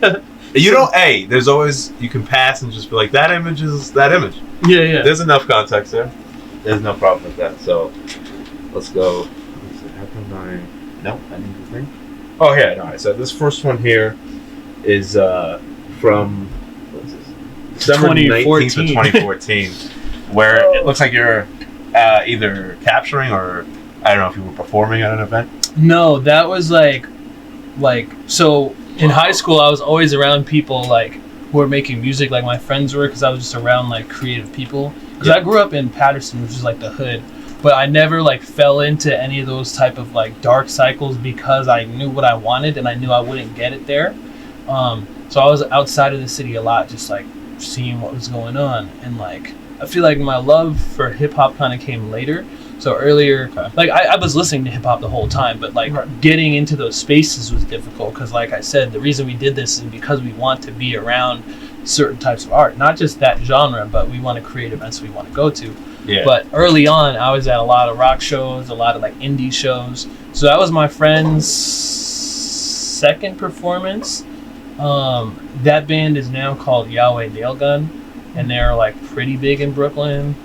Got a couple sponsorship deals and stuff. But yeah, that was like one of their first shows, and that was like me like really like seeing what the DIY scene could be like, which was sick.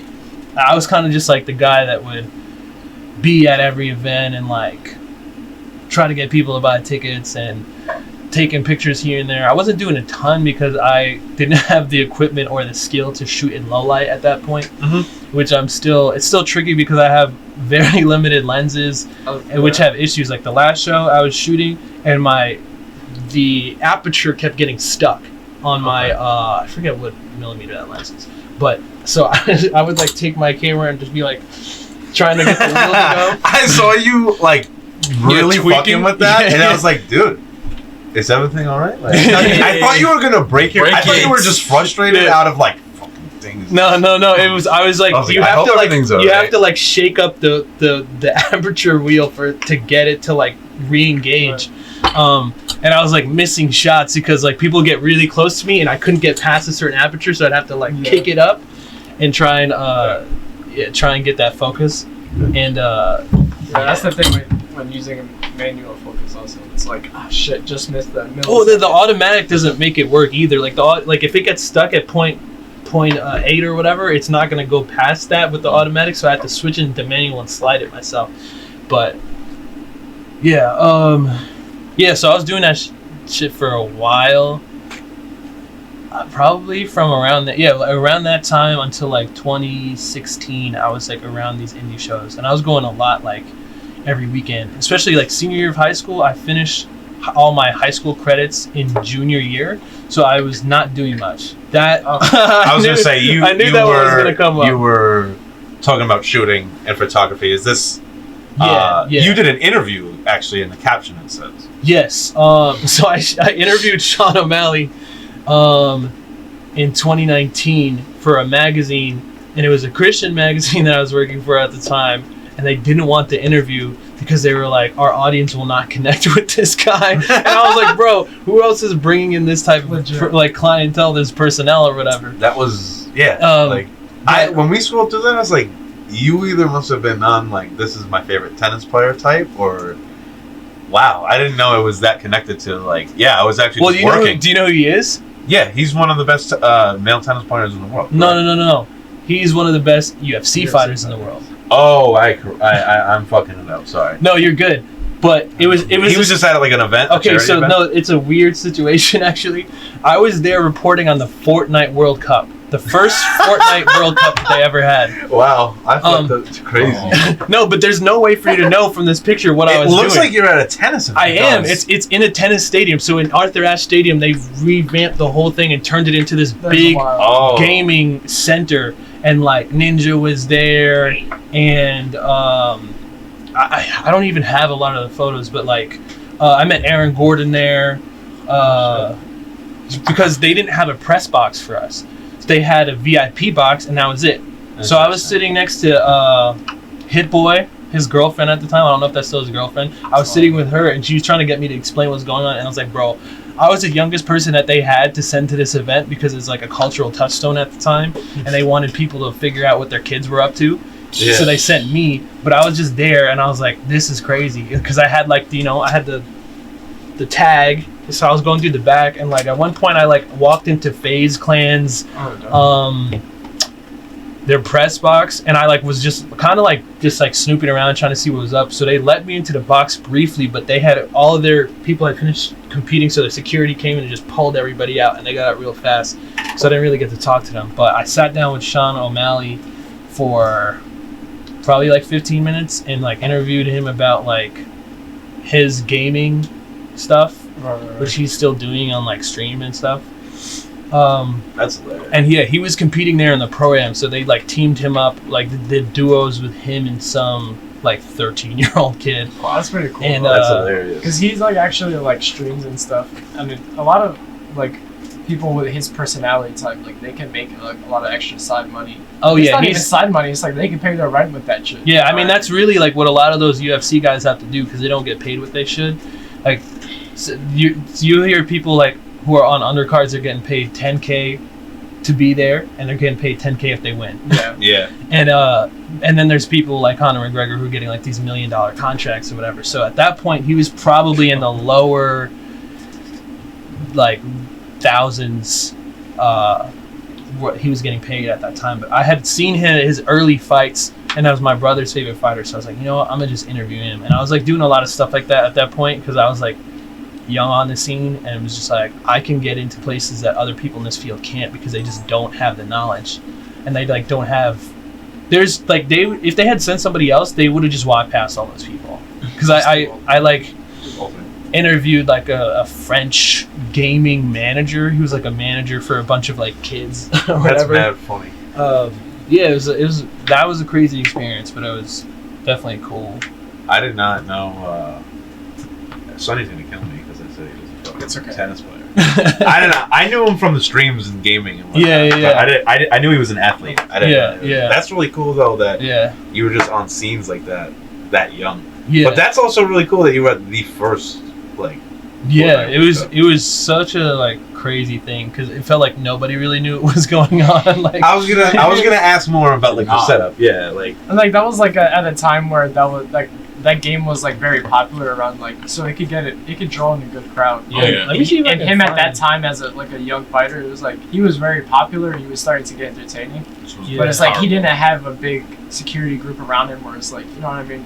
He was at events doing things like that, which is fucking awesome. Yeah, That's I dope. think I like when athletes do that because, like I said, you There's have people like there's me still where it's like people- I didn't even know what sport you're in. I just knew you're an athlete. yeah. That's so funny. Just go like, oh, you're an athlete. Okay, you play a sport. Yeah. You tell me you play a sport and you're sitting at a whatever venue, I think you play that sport. If I didn't know who Michael Jordan was and I met him at a soccer game, I'd be like, "You play soccer?" He'd Oh be yeah, like, "What?" so this is the other photos from it, I'll watch your shit. but it's archived on my photography page. That was the kid who won. I think his name is Buga or something. Okay. And this is like a bunch of these like gaming people. This is his team or something maybe. I don't know. They had like influencers there that I had no idea who they were because it was just such a foreign thing. But yeah, that was a wild time. Doing an event like that, do you have more of like a plan, or is it like, well, I planned to do this, and now it's like there's so much, and it's like I have so many ideas running through my head. There's definitely like stuff that like I've been like, oh wait, like this could be bigger. Like there's just like so many directions you can go in when you're pairing things too. When it's like music and this, or like gaming and this. Like, Right. There's a lot that I've like seen that has given me so many ideas. It's just like what's tangible and what's like feasible to get to. So, yeah.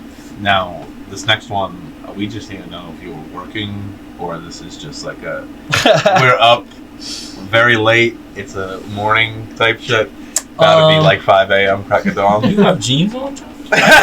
I got a full fit on, bro. Is this in? I don't know. That's in Colorado. Oh, that's in Colorado. I was like, Yeah. I didn't know if this. That was just out in like my Dubai or not. homegirl spot, and like I don't remember what it was. I think I was just like on like some wild energy, and I was like, yeah, I'm gonna just hop in the hot tub, full clothes on, and just do like a little photo shoot It's like, in bro, I'm there. cold with my clothes on. I'm gonna just get in the hot tub.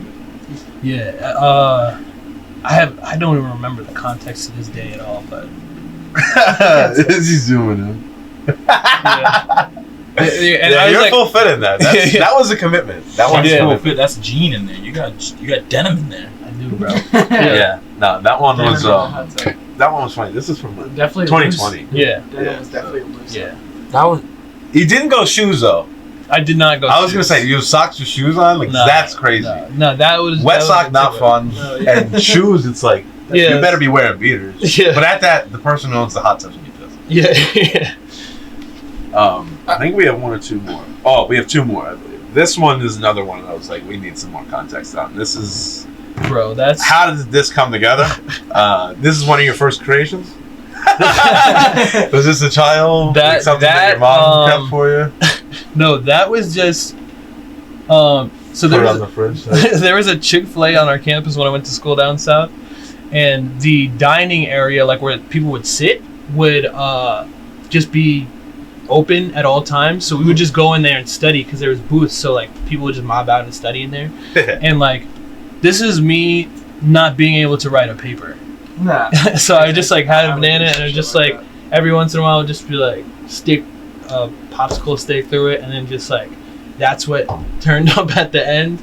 And probably didn't get any work done. I think there was one night that I was in there. There was one night that I was in there, and I don't know if it's the same night as this, but I spilled an entire Nalgene of water on my MacBook Pro, and I was like, well, we're not doing homework for a minute. Like that's just not happening. Yeah. That's It brutal. might have been that night. Not sure, but I don't know. This is one of those things where it's the equivalent to doodling on like the side of your paper. Where it's Yeah. like, I was bored, but I created something. yeah. Well, I mean, I've done that with a lot. Like I have a tattoo on my knee. That's a doodle I drew of myself in Spanish class. That's in sick. like kind of an African mask style, but all like Oh. one like single directional strokes. And it came out fire, so I was like, I'm gonna just clip this, and like a year later, I got it tattooed on. That's really cool. But I saw this and I was like, this is genuine. I'm on some boredom creative shit. I feel like it could be definitely in like like Jay-Z's career or something. Yeah, like if you put it in a glass box, there's no telling what you could get for You could it. honestly. So that should become bands, you know. Yeah. You can get a couple bands. And then just the last one, we needed to know if you're still making fashion statements like this. Yeah, so this is in the woods in Jersey, and we were going sledding, and I didn't have a sled. This is not where I thought this was going. So, Oh my god. so I literally just put a plastic bag, popped a hole for my head, and just like dove down a hill just like that, and it worked. That's fucking dope. I am sled. Yeah. He became the sled. He is the sled. That was unreal. I was right about 2020 in that caption. I need to try that one day. He said, "Oh shit, 2020. In 2020, everyone is gonna have a minimal Tumblr education and a gun." That's crazy. Yeah, When did you 'cause post that? especially- 2017. Yeah. Holy shit. Yeah, bro. Oh my Because god. I ended up being in Man's Colorado, profit, bro. I ended up being in Colorado in 2020, and everybody was out here just spitting like nonsense. Guns. Yeah, Tumblr shit of like the full spectrum. Because I would say Tumblr is a liberal platform, but there was like the Republican version of that where Yeah. people are just coming up with conspiracies that made no sense. And I was in Colorado, so people were really pulled up with like a full like automatic like AR, just like in the street. Open carry, man. Yeah. Don't care, it's crazy. That Hey, is, at least you made it out safe. Mostly, yeah. Physically. That was Oh, a shit. rough time. Definitely in mentally history draining. Yeah. Recently, for sure. Oh, jeez. Moving forward, what do you have planned in like Bashi's world here? For myself, I'm really just trying to like hone myself as a human being. I'm trying to go to therapy. I'm Okay. trying to get so I'm in martial arts. I'm trying to get a black belt within the next 3 years. I'm about to be at an orange belt next month, which puts me a ways away. But goal is by the end of this year, I have a blue belt. Be meditating, doing those breathing exercises, get myself into like fighting shape. I don't think I'm gonna like fight like for real, because that was just all consuming. You know, you can't really like do fighting It's my and then whole do thing. other stuff. You have to like do fighting, then do complementary stuff. So there's a part of me that just like wants to like do a pro event just to try, not a pro event, like an amateur boxing event just to That'd be try or really something, cool. or like a martial arts tournament. And those are kind of easy to enter. Like you just got to pay $100 and then fight at whatever your belt class is. And there's one next weekend that I'm going to, but I'm not fighting. I'm just checking it out. Thank you. Yeah. Besides that, like traveling, just want to like see the world. Get more tattoos. Any specific places you want to go? Yeah, what's your Iceland. next? What's your? Iceland Iceland. is my Okay. next We're trying to big. go to Iceland. Oh, I remember you guys. We want to replicate the Young Lean Diamonds music video. Okay. Just like Work of art. like full white like snow gear, just Oh, like wow. roaming around with like just picturesque shots. Big J, and then like Aurora Yeah. Borealis. Yeah. Yeah, trying to do that. I want to hit like I'm not really that interested in Europe, but I do want to hit like Portugal and Spain, like stuff Iberia. off the And Mediterranean. yeah. Yeah. Yeah, I mean like bro, food is a huge factor for me I hear that. in connecting with a culture. Mm, Like Okay. to me, there's there's like subcultures of American culture, and they're like, check out what we got going on over here. I'm like, you got food, and they're like, no, and I'm like, I'm not interested. Like, I agree. Like, The South is Yeah. very, very heavy where it's like, Yeah. we got food. yeah, it's just like, you It's like- know it. it's like, Damn! yeah, You got 5 types? yeah, What the fuck is this? yeah. It's like they're like, I'm trying to check out every type of barbecue, bro. And Like, yeah, I was gonna say, it's the same shit 5 different ways. yeah. 5 different ways. I want to Time. get into that for sure.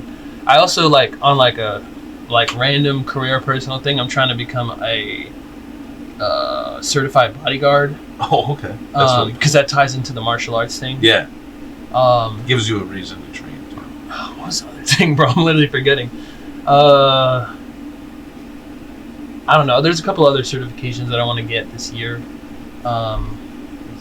Just to do it, like, cause bodyguard work that's money. Yeah. Yeah. Yeah. And you get really good just personal experience. Yeah. Yeah, Where because it's you like, just in I know how to crazy handle places. high pressure situations. Pressure. Like, oh shit, just hit the fan. We're good. Yeah, like I've been put in a situation a little bit because I've done like production assistant work where because I'm big, they're like, yeah, we just need you to do security. So like I ended up like just like Wow. They- I'm a production assistant. Just working the door. Working the door. yeah, they have me work in the back door, work in the front door. Like I've gotten into altercations with people in New York where they call the cops on me and stuff. Wow. I did security for Kalani for like a brief moment when she like was coming through to this Fashion Week event, and I had She's to. fire. I had to do I just had to keep the paparazzi away from her, and they were pissed at me, right? They were Fuck like, the She's fine. paparazzi. That Yeah. must have been a fun job. well, it was actually interesting because like they were like, I was like standing there and putting my hands up because they were like, yeah, make sure you get your hands in the way of their cameras so Shots. they can't get Yeah. shots because we have people on site that are selling their shots or whatever. Right? So I was like Those doing are that, and they were like, what are you doing, blah blah blah, like they were yelling at me or whatever, and I was like, listen, bro, I'm doing my job, you're doing your job, and like. We're both getting paid. I was like, yeah, we're both getting paid. Your job is to try to get around me. My job is to try to block you. This is like a basketball I was about to game, say, bro. this is like a, I was like, yo, it's like a basketball What? game, bro. You I'm can't be playing mad at defense, you're me because playing I'm playing offense. defense, bro. Because, next time around, I could be on offense. We never know. I didn't hand check you, sir. Yeah. I was It's like, not a yeah. flagrant foul. I was like, no harm, no foul, bro. Like, I didn't lay hands on nobody. But I was like, look, bro, I'll spread my fingers a little bit more and see if you can zoom in through that. That's like, crazy. but That's funny. Get your Yeah, shot. that's- Get it your was shot. like Pete You got Davidson 2 was at seconds. that You got event. 2 seconds. Wow. Fuck you. A couple of other people I don't really remember. Jeez. That's really, really cool. Yes. And that's amazing what you got planned with all like the just bodyguards. Certifications. I I Yeah. never. And the fact that you got more, where it's like I can't even remember. I Well, was looking there's like into. one Come on, other bro. specific. That's thing. kind of awesome. Yeah, it's like The blue belt, like I got I've been no like trying to do my. I got a white belt. I do have a white belt. I can say that. I gotta. I broke 2 boards for that. Shit was crazy. First grade, man. Yeah. Sorry. Sorry. This is personal plug. No, once you start, like you're in it, you know. Oh, Oh, hey, so I stopped hey. at purple. So I'm a purple belt. Yeah. What?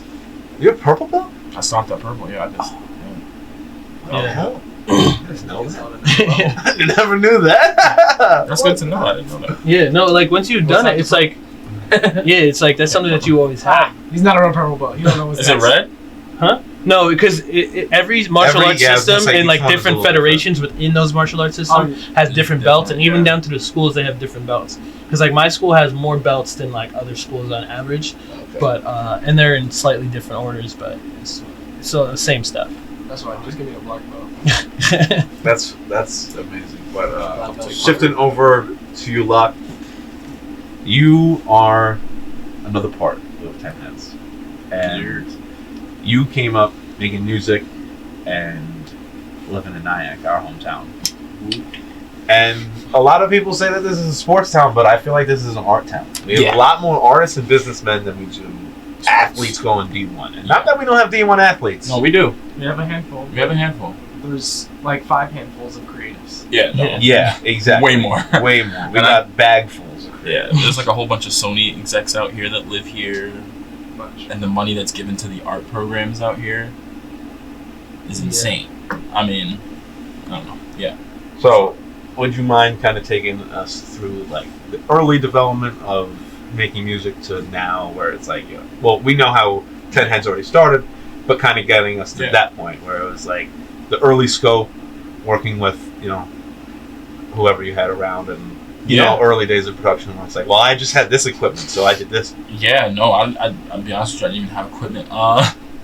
But basically, music was kind of like always in the mix for me. So, my mom was a worship pastor and stuff, and I grew up listening to music, jazz music. Primarily was like my dad's thing, John Coltrane, like wherever we go. He had Not a the bad Love vibe. Supreme tape, and he would like play it until the shit like literally could not play. And then I remember like he would go and buy a new CD, and then play that shit all over again. That and I gotta then- get a free plays in this right now. Right, like he like I didn't Bruh. listen to it. I. I'm gonna Never go to bed and let it play on mute. That way, it's good tomorrow. I feel that. No, I he feel just played it. But it got in my head. I played flute in I think stuff that's 4th grade. Did Wow. that, yeah, 4th grade all the way to 9th grade, and then I dropped a couple chairs. So I was like, I gotta start singing. I was like, I'm out of dropped here. a couple of tears. Yeah, I Hey, went from- that's a real bro. realization. Like though. I was sitting there and like I think it was Dr. Bish at the time, and Excuse me, what? Dr. Bish. Dr. Bish. Hey, yo, Bish. Damn, cuz. Yeah. Shouts out Dr. Bish. Shouts out Dr. Bish. But yeah, so I remember being there in first chair, and I was like, I dropped like chair 4. Oh. And I was getting poked, like I was getting played. It was like I wasn't practicing. I was completely arrogant. I was like, I'm first chair. I shouldn't have to practice. Self-aware. Yeah, bro. At least you got the first chair, bro. I was at second chair. 4th to 9th, just holding it. I was at second chair, and I got dropped to 3rd, and I was like, it's time for me to go. But yeah, so I started singing at the advanced jazz group with Miss Pluowski. Shouts out Miss Plu. And that kind of like set it off for me, really, where I was just like enveloped in all things music, and did marching band my senior year. I did the shows. I'm sure some of you have seen them at some point in your time here at NIAC. And that all like just set the trail. So when we got to college, me and Isaiah Les, we came out of high school together. Well, he went first, but went to college together, and he started writing music, and I was in school for music. So I was classical, vocal performance, all operas and shit. I got to go to Asia, which was really cool, and do a tour out there for 15 days. It was probably like the most like life-changing thing. Where in Asia? Ever. So I did 5 days in Hong Kong, 5 days in Japan, and 5 days in South Korea. That's really cool. That's bro. Yeah, bro. All over the place in each country, too? Oh, my goodness. Or just, like, city? No, like... Manifesting a 10 heads Asia tour. Yo, bro, I, like, would gladly go back. That's what you bring to the table, man. South Korea would love us over there, I'm not gonna lie. Like, it's that was my favorite out of the trip, personally. But, like, all of those things, all of those experiences, even just getting the opportunity to perform at Lincoln Center twice was amazing. Wow. Like, it was like, bro, I've never. That's a beautiful place too. Breathtaking, and like so that whole string of things, like all underneath that, Loudmouths, right? And then me and Isaiah were making music. He was rapping at the time, and still is. Like, beautiful artist, beautiful writer. And he was like, "Hey man, start rapping with me. Like, we should just do this." And I was like, "Oh no!" I was like, "I sing, you rap. That's kind of our thing." You put like resistance to it first? Oh, absolutely, yeah. Because that's your thing. Like, you're good at that. I'm the singing dude. Like, I'm good at that. We make a good thing. So like, let's not f it up. Like, yeah, like why would I do that? But we just kept freestyling, and every time we get in the car, do study breaks, whatever. Like, we would just keep doing it. And then we would start writing, I would start rapping, he would start. So by the time like 36 Ls came out, I think it was like 2017, that was like my junior year of college. You know, I was just kind of like in the swing of like being around creatives, being around artists. Isaiah did his release, we were doing this stuff on campus with Loudmouths, and like, it was just everywhere. I was writing music at the time. My now girlfriend, she was writing music, producing, and so like I was in the studio with her. Like, it was so fluid and so much that it was like, yeah, this is it right here. This is a sweet spot. So I'd say that's kind of like where like it all kind of began. And that is because you guys said 10 Heads kind of started like to come together in like the latter years of undergrad. Those are the form. Like, yeah, those were like leading up to that. Like, it all. Those are literally like first 2, and then 3, 4. Hey, we started to do the club. And, yeah. Wow. All right. Absolutely. That's really cool. Yeah. So you kind of get those pieces. You know? Yeah, that's amazing.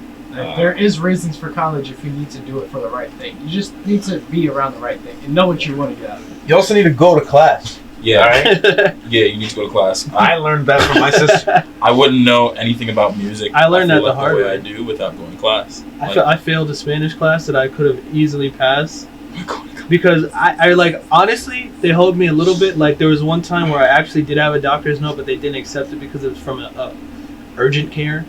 And that was like my last strike. So I had already missed 14 classes, but the 15th, I was like, no, I had a real reason. They were like, no, we're done. And I was like, whatever, bro. Yeah. Yeah. But like, we made it through. Yeah. I mean, the only reason I went to college is my mom teaches at the institution I currently work at. Shout out to AU. Do not tag them. But Do not tag them. If you're from there, turn this off right now. This is not for you. Like skip. Like no, I'm kidding. But anyway, No, give them a follow. no, do give them a follow, but we're not tagging you. We're not doing that. But yeah, so I got to go to school for free because she continued to teach there. That was her whole thing. Was like, I'm just gonna ride out and rock out because Yeah, also, if you could go to college for free, take it. why Take not? Take it. And if you can go to community college and it's affordable, do it. Do it. Once again, go to class. Though. Go to class though. Like That's use where it. I found out. It was like, oh, all right. Yeah. I did this for $2,000. Fine. Yeah. Rather than $200,000. Yeah, and you can network. You can make the Not best out of it. going to class. Exactly. Absolutely. Yeah. Would you say that you made a lot of like the connections that you rely on now Yeah, absolutely. over Like, those years? like everything that I want to do now and Took like, shape in that time. took shape in that time. So the relationships are more than just like, oh, I met them in like they are part of those forming of those. You know what I'm saying? So like I have a goal down the line where like I want to do things with like major mounds of money and property and all those wonderful things, right? Yeah. There's people in the lineup of like connections that I made In that I field. know will say, I know what I'm doing in this field, I'll assist you. I can do the finances, I'll assist you. Like all of those things, it's just a call. So like for now, it's just waiting for all the pieces, like, you know, to come together. You know? So I would definitely say yeah, for sure. Those connections are like big time. Okay. Okay. That's great. And you dodged deep dive on Instagram. You don't have any photos. And That's why he. but I have a That's why- wild card. I know you do. I have a wild card play. You can find it. You can find it, bro. You check his tag photos. No. Yeah. Oh yeah. We don't need tag Nah, the photos. tags you could have got me, bro. I'm. I don't need any tag Hold on, photos. let's read it up. But did you ever see like when in your dive? Did you see the Loudmouths photo from back The which then? one? The Loudmouths Loudmouths. photo. It was From, the it was a club. photo shoot that we had from 2017 or 2018. 2017. I may recognize it, Yeah, if you see it, you will. but Sure. I didn't see like a caption where it was. Oh yeah, the eye caption popping was and not striking apparent. enough. Yeah. So, I though, rather than doing the Instagram deep dive, made a phone call. I made a phone a friend, and she, she came through with some photos that will, do the same effect. Do the same effect. They got you anyway. Yo, the minute I saw those pictures, I was like, I'm done up. I saw those, I was like, I'm done up. And I know Now you really got to think. I know Pay who did attention me to up. your digital footprint. Pay attention to your digital footprint. Make sure you get rid of those photos I know. because someone's gonna find you. But someone else That's might crazy. be taking the photos. That's So, crazy. This one, we would definitely like a little bit more context on. Like, this was young. This is young Stephen. I know who did me up. Don't you worry about that. I know who did me up. Don't you worry about that. This is you and Isaiah, correct? Yes, this is me and Isaiah. This is real young too. This is real young. Honestly, this you was, look I think I was a closer freshman. to this. Like, he looks like a whole different person, and you look like this was maybe 3 years ago. Wow. What time period was this? Because we don't have any. I wanna dates say- on This it. I was want- this- freshman high this school is- or college? This is freshman high school. I mean, no. Damn. Yo, I can't tell. Jeez. See, you know what This I'm is saying? definitely freshman in college, and I'll tell you why. Because we worked for the CAF from high school going into college, so we were on campus already a lot. So we would go to events, hang out with college students, and all that stuff. So like, it's hard for me to pinpoint it because I was always there. Yeah. So like, this was an event. I remember who we were with, and we took a picture in this because we were just. Screwing around. We were just screwing around, man. We were kind of feeling ourselves, you know. Very socialites during this time. So Feel like a Definitely Oh, bad were. bitch. yeah, I definitely was, as you can tell. Yeah, I got nothing for that. Yup, this is just That's just a good one. That's This is fine. just a good one. You just got me. Alright. That's a classic. Now this one, we recognize the location because this is actually a good photo. So this isn't like a crazy photo. Okay. This is a really good photo. Okay. But this is down. We all know where this is. This is down at the water. I actually missed that jacket. I was talking about this jacket today. I was trying to find this. It's right there. I found it. This was my senior year. Okay. Senior year of college. I have a friend named Thomas. He was doing like photos at the time, just getting into photography, and he was doing a shoot with me and Isaiah. And so we went down by the water in December, clearly because it's cold, and I was doing that, and he just caught it. I wasn't very comfortable with photography at the time, as you can probably tell by the disposition on my face. But this is one of his favorite beginning shots when he just like had, just first got into the game. So yeah, It's a great photo. It's a great one. My mom has it up in her office. I don't know how she got it. But she has it up. So Oh, there we go. Good I sent it screenshot, to but her. good old screenshot. I knew it was somebody. Yeah, man, I love this photo. that is really No, this one was really good. This one was really good. And then we have last one for you, just because Sure. Abby took this one, and I don't know. I don't even know where we Don't go. worry. I don't. That's why I'm shaking my shoulders. All right. Great fit. You saw it. You got it. So this one was taken by Abby. Oh, Back in Dude, Way they back went in way the day. past. This has got to be elementary school now. oh my gosh! I mean, middle school max. Wow, that's elementary. That is not middle. My goodness. Yeah, it's an elementary school classroom. Yeah, it also. Yo. Yeah, Yeah. that was a nice fit though. So you got a nice yellow polo on there. Yeah. My dad was really big on me wearing polos. Presentable. Presentable. Professional. He wanted me to just always look presentable. Woo! I don't remember which.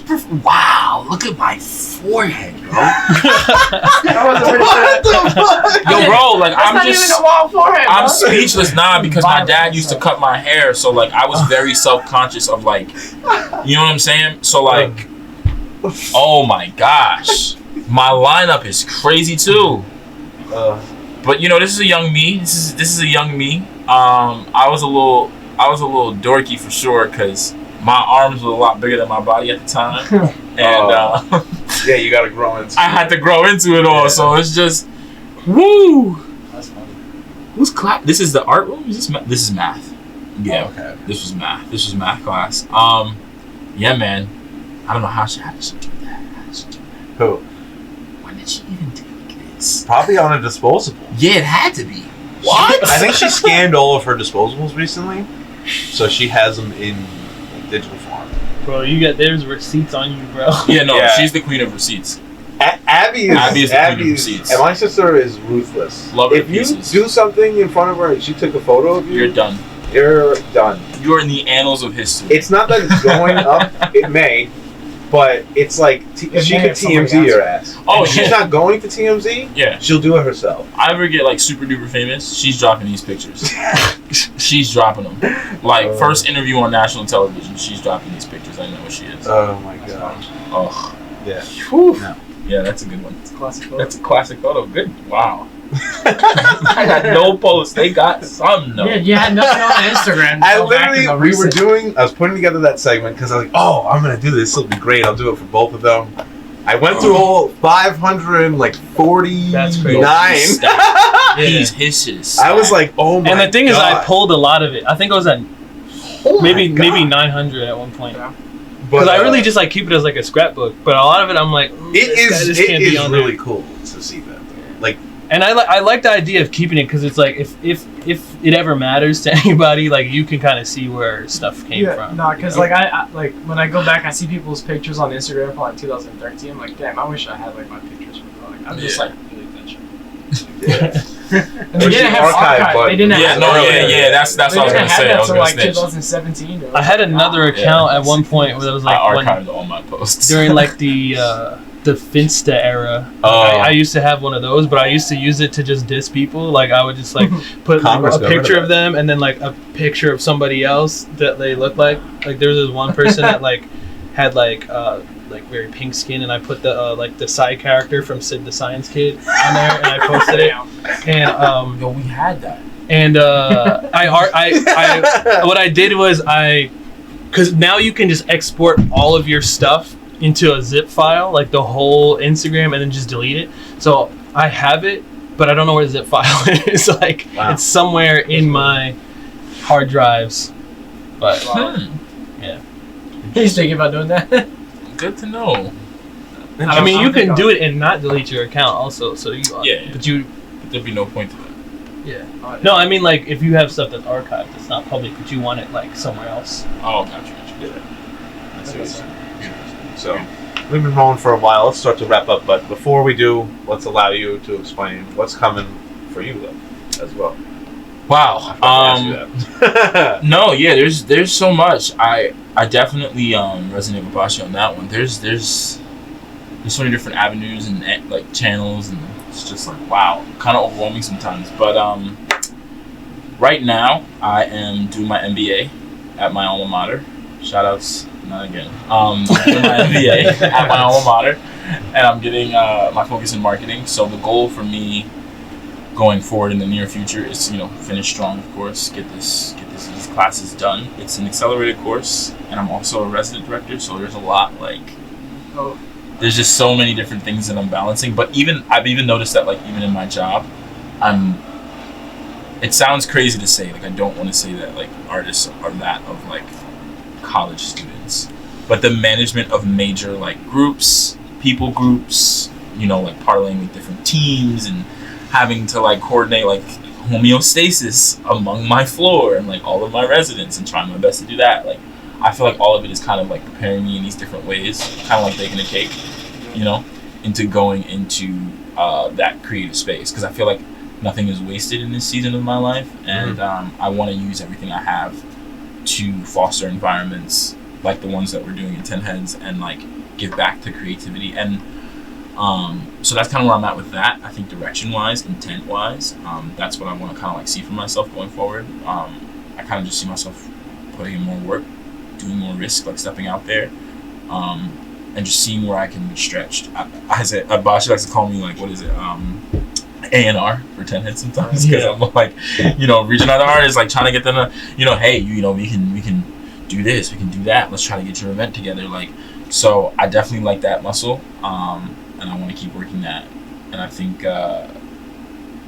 creatively, I would definitely want to release at least 5 songs this year. Okay. Just to kind of put something of quality out there and kind of break this little cycle I'm in of not wanting to create or feeling like I don't have something to say. I definitely do. Definitely have a range of things I could say, and so I want to start to voice. I want to start to do that. So. Yeah, I feel like I've matured enough, and I can have a different approach to my music, but still be myself. So those are my 2 major things this year. That's what's up. Yeah, definitely excited for some more music. Yeah. I definitely, as soon as something drops, I'll definitely 10 Heads is the first place I'm going in terms of let's get it on stage, let's get it out there. So yeah, that sounds like a plan, and that sounds great. I'm very happy that you guys came and sat down. We appreciate that, and we want to give you some time before the cameras. Plug away. Let the people know what 10 Heads is up to. The both of you together and your team as well. But what's coming? What do we got going on? Right. Anything that we can plug up right now? Well, let's plug the Instagrams. We got 10 Heads Media on Instagram at 10 Heads Media. Bashi World. Yeah. We also got there's a lot of stuff on our Instagram that people don't look at. So go to the link tree, and there's stuff there. Anytime that we have an event, the artists Instagrams are in there. We have our Spotify playlist that showcases all of our artist music, or a collection of the artist music throughout the whole thing, so you can get a taste of what we do. And then there's going to be more stuff. We're definitely going to link this in there. Our previous interview that we did with Purgatory is also in there. And Hope. is, it's in there. It's in a text form. So if you want to take the time to read it, go ahead and do that. That's there. Purgatory.bk if you're interested in looking at what the venue is. You'll get familiar as well. Yeah, there's going to be more stuff there in the future for sure. What else do we got? Black History Month show. We got a Black History Month show that we are figuring out. We're trying to find the exact right place for it, and there should be 2 events in February. One of them I want to do like a more like DJ type of stuff where there's going to be people playing beats, and it's mostly for socializing and for vendors to sell their stuff and for people to just chill. And it's like something to do, a place to meet people that are going to be on the same wavelength creatively. So go out there and like be on the lookout for that stuff. And then we got some stuff in the works for March with a couple people in this room. You can mention. Yeah, so we finna have an album release event for Sammy Off the Wall. Looking at a couple venues, but it'll definitely be like somewhere in central Brooklyn. Oh yeah, for sure. North Central, I guess. But yeah, in the same area that we've been doing stuff before. And there's gonna be another event in March. I'm not sure what the second event will be, but we'll have something else. There's a lot of artists that we wanted to have on so far, but scheduling it hasn't worked out. So we're gonna put something together. Good. The summer is gonna be crazy. We have some directorial stuff planned out for that time. Maybe some podcasting stuff at that point. Yes. Hopefully. And then there would be. What else? Oh, merchandise. We're gonna do stickers for February. Start out with that, and then we'll see where it goes from there. We gotta talk to people who design, people who print, see what the moves are looking like. Some connects in Jersey for that. Yeah. Your job is to make sure that you follow. That's your job. Follow, pay Turn the attention. notifications on, whatever you gotta do. Yeah, star it, put it on the favorites. Do whatever you have to do. Oh, yeah. If you're an artist, make sure you communicate with them. Absolutely, yeah. On If here. you're looking to, kind of get your footing, want to get your music out there, you want to connect with other like-minded artists, creators, and individuals, 10 Heads Media, Instagram, you can message us. We're available to you. Want to see what you're about. Huh? And yeah, we're going to be expanding outside of New York City when that's possible also. Love to do some hometown stuff. Here. And I'm trying to see about getting back into Jersey and what I can get popping over there. Okay. So yeah, definitely want to do some homecoming shows. That sounds great. Like I said, thank you guys for sitting down with us today. Thank you. Be sure to go follow both of them on Instagram, Locked Out Wave, Twitter, anything that they have will be Bashi linked Locke. in the description. Their link tree will be in the description. So make sure you just dive into that link tree. Keep it open on a tab or something, and anything you need from them will be there. Be sure to follow us on Instagram, Twitter, subscribe here. We have a lot more coming. We have a new series dropping next Thursday, as well as there is plenty of new series out with Grill and Grease and Stop or Flop. So stay tuned for more content. Be sure to leave a like, comment what you thought, or if you have any questions for 10 Heads, they will be in the comments answering as much as we will be as well. And go get you a bag, man. If there is bags left, go Go ahead. get you a bag, man. Yes. You're not even. Get a bag. You watched the whole thing and didn't get a bag. Go get you a bag. yes, head over to tribe247.shop or hit our DM for a hand-to-hand option. We take cash, Yes. card, in-person debits, but we also take Cash App and Zelle. Come through, check out the set. You can take a look at the bags in person if you live locally. We are in Nyack based. And thank you for watching. Be sure to tune in next time. On behalf of Sammy Off the Wall, who's sitting in, Lot, Bashi, Diego, I'm Hayden. We will catch you in the next one.